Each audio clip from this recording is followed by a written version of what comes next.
Hello friends, welcome to our channel reforming commerce. तो आज हम बात करेंगे हमारे एसेट्स और लाइबिलिटीज़ की, और साथ में बात करेंगे इनकम और एक्सपेंसेस की। कि कई बार हमें जो ट्रांजैक्शन गिवन होती है हमें पता नहीं चल पाता कि वो इनकम है, एक्सपेंस है, या फिर एसेट या लाइबिलिटी है। तो सबसे पहले हम बात करेंगे एसेट्स की।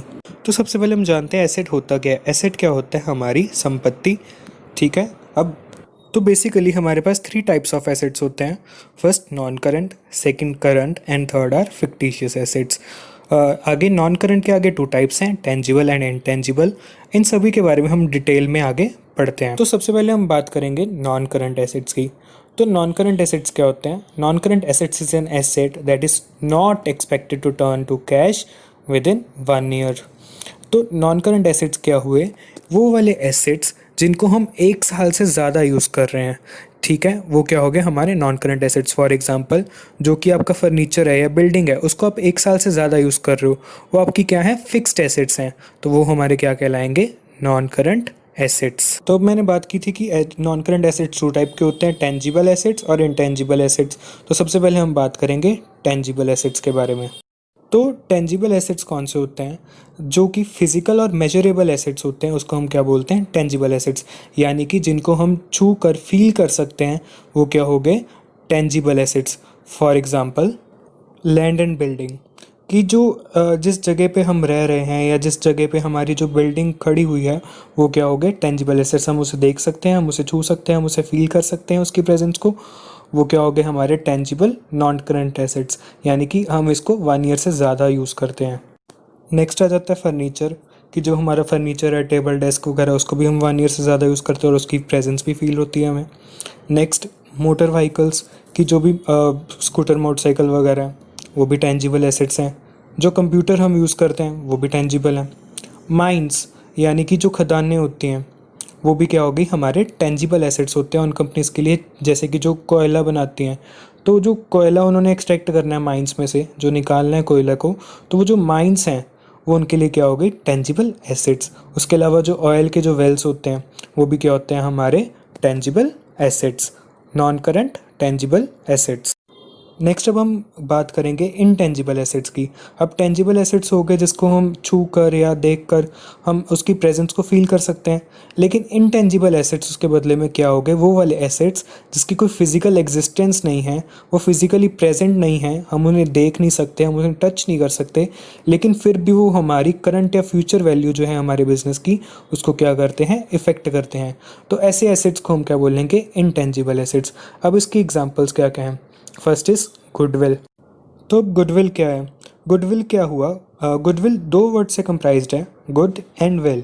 यानी कि आपकी वो रेपुटेशन, वो आपका नाम जो आपने कमाया इतने सालों में बिजनेस करते हुए, उसको हम क्या बोलेंगे? गुडविल। तो अब आपके मन में सवाल आ रहा होगा कि जो गुडविल है, जो कि आपका जो आपने नाम कमाया, वो एसेट कैसे हुआ? तो देखो, मेरी बात सुनो कि जो भी आपने नाम कमाया, जो भी आपकी अच्छी गुडविल है, जो भी आपकी अच्छी रेपुटेशन है मार्केट में, उसकी वजह से आपकी कंपनी चल रही है। फॉर एग्जांपल कि अब हम बात करें कि अगर आपको मोबाइल लेना है, तो आपके मन में कौन सा नेम आएगा? सैमसंग या एप्पल? ठीक है, या एम आई का आ जाएगा। तो वो क्या है? कंपनी की गुडविल है जिसकी वजह से उसका जो प्रोडक्ट है बिक रहा है। तो जब कंपनी सेल होती है तो गुडविल की बोली भी लगाई जाती है कि उस कंपनी की क्या गुडविल थी, उसका भी दाम पे किया जाता है। तो वो बुक्स में हम जो गुडविल की वैल्यू है वो रिकॉर्ड करते हैं। Next we have patent rights.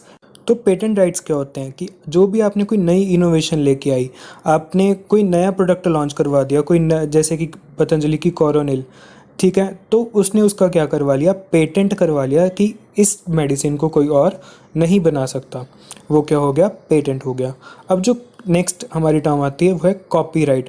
अब इसमें क्या डिफरेंस है? Copyright is associated with books कि जैसे आपने कोई नई बुक निकाली, तो आपने उसका कॉपीराइट ले लिया कि कोई और उस बुक को नहीं छाप सकता और या फिर उसकी कोई कॉपी नहीं कर सकता। Next is trademark. ट्रेडमार्क क्या हो गया? कि जब हम कोई भी वर्ड या फ्रेज़ या फिर कोई भी एक लोगो को जब हम क्या कहते हैं, रजिस्टर करवा लेते हैं, उसको हम क्या बोलते हैं? Trademark. For example, Coca Cola है, फेसबुक है, या एप्पल का आधा खाया हुआ एप्पल है, वो क्या है? उनका ट्रेडमार्क है। इन चीज़ों को भी हम जो है, हम एज एन इंटेंजिबल एसेट हम अपनी बुक्स में रिकॉर्ड करते हैं। तो अभी हमने बात की नॉन करंट एसेट्स की, उसके अंदर टेंजिबल और इनटेंजिबल एसेट्स की। अब हमारी बारी है सेकंड करंट एसेट्स की। तो अब देखते हैं करंट एसेट्स क्या होते हैं। Current assets are the assets which are converted into cash within a period of 12 months, यानी कि वो वाले एसेट्स जिनको हम इजीली 12 मंथ्स के अंदर कैश में कन्वर्ट करवा सकते हैं, वो क्या हो गए हमारे करंट एसेट्स। अब हम इसमें देखते हैं हमारी एग्जांपल क्या क्या आती है। सबसे पहले आ गया कैश इन हैंड और बैंक बैलेंस की, जो हमारे पास ऑलरेडी कैश या बैंक बैलेंस पड़ा हुआ वो हमारा क्या है, करंट एसेट।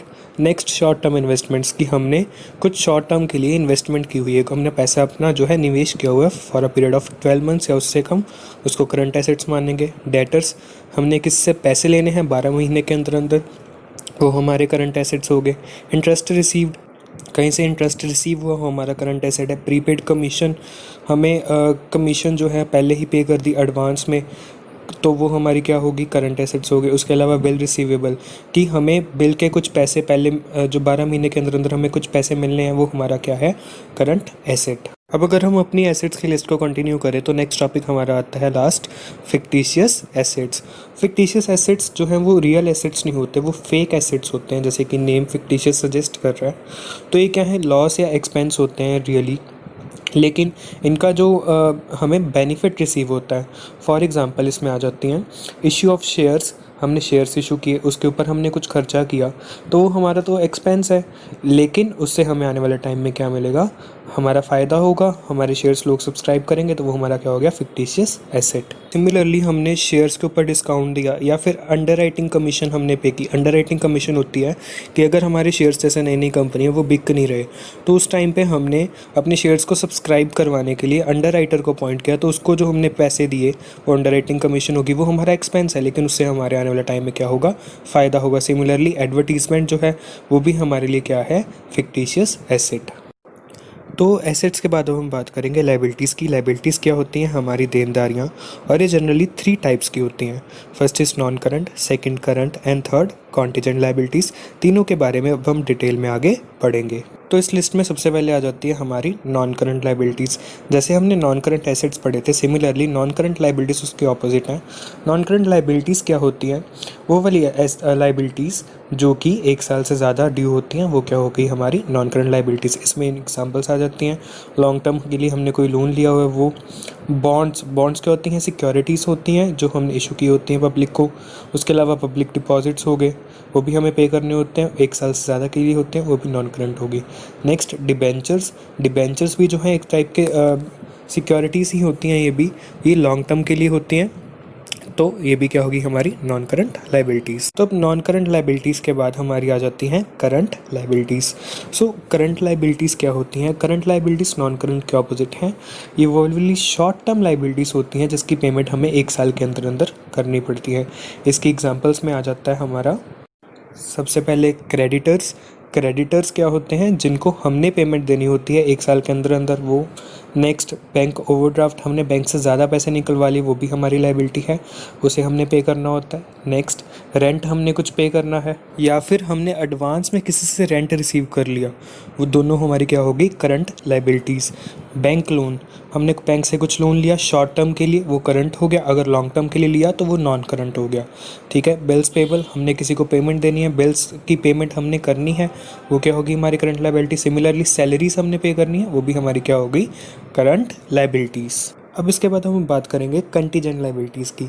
सो कंटीजेंट लाइबिलिटीज़ क्या होती हैं, contingent liabilities are the liabilities that may or may not arise depending on certain event, कि वो वाली लाइबिलिटीज़ जो कि हो भी सकती हैं हमारी लाइबिलिटी या नहीं भी हो सकती, वो सिचुएशन टू सिचुएशन वेरी करेगा।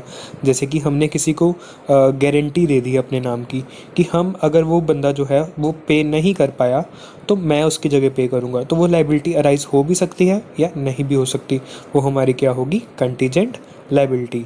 सिमिलरली फाइनेंशियल केसेस पे अगर हमारे लॉ में कोई पेंडिंग है, वो भी हमारी क्या है, कंटीजेंट लाइबिलिटीज़। तो अब एसेट्स और लाइबिलिटीज़ के बाद अब हम बात करेंगे इनकम और एक्सपेंसेस की। सबसे पहले हम बात करेंगे इनकम की। सो इनकम क्या होती है, income is the revenue a business earns from selling it's goods and services, यानी कि सिंपली आपको चीज़ें बेच कर या किसी भी तरीके से आपको जो पैसे मिल रहे हैं, वो क्या हो गई हमारी इनकम। अब इसमें क्या क्या चीज़ें आती हैं, इसकी एग्जांपल्स क्या हैं, हमें कहाँ कहाँ से इनकम हो सकती है। फर्स्ट, हमें कोई कमीशन रिसीव हुई, ठीक है। नेक्स्ट कोई सेल प्रोसीड्स हैं, कोई हमें हमने कुछ चीज़ बेची, उसके बदले में हमें पैसे मिले। इंटरेस्ट रिसीव्ड, आपको किस चीज़ से इंटरेस्ट मिला, वो भी आपकी क्या होगी, इनकम। कोई रेंट आपको रिसीव हुआ, आपके पास जो है वो कोई पूंजी पड़ी हुई थी, आपने वो रेंट पे दी हुई, आपको उससे कुछ पैसे मिले, वो भी आपकी क्या होगी, इनकम होगी। तो अभी हमने जाना इनकम के बारे में, अब हम बात करेंगे एक्सपेंसेस के बारे में। सो एक्सपेंसेस सिंपली क्या होते हैं, खर्च। आपने कोई भी खर्चा किया किसी चीज़ के ऊपर, वो आपके क्या हो गए, एक्सपेंसेस। अब इसके आगे हम एग्जांपल चेक करते हैं क्या क्या आती हैं। अब आप खुद ही सोचो आप कहाँ कहाँ पे खर्च कर सकते हो पैसे। तो सबसे पहले तो आ गया हमारी मशीनरी परचेज़। कोई मशीनरी आपने परचेज़ की या कोई लैंड एंड बिल्डिंग आपने परचेज़ की, वो भी आपका क्या है, एक्सपेंस है एक टाइप का। ठीक है। रेंट पेड, आपने रेंट पे किया, वो भी आपका एक्सपेंस है। Next is carriage. ठीक है, आपने किसी चीज़ को लेके कोई टैक्स वगैरह पे किया, कोई फ्रेट पे किया, कोई किसी की सैलरी आउटस्टैंडिंग पड़ी हुई है, वो भी आपका क्या है, एक्सपेंस है। आपने इंश्योरेंस कराई, वो भी आपका क्या होगा, करंट एसेट।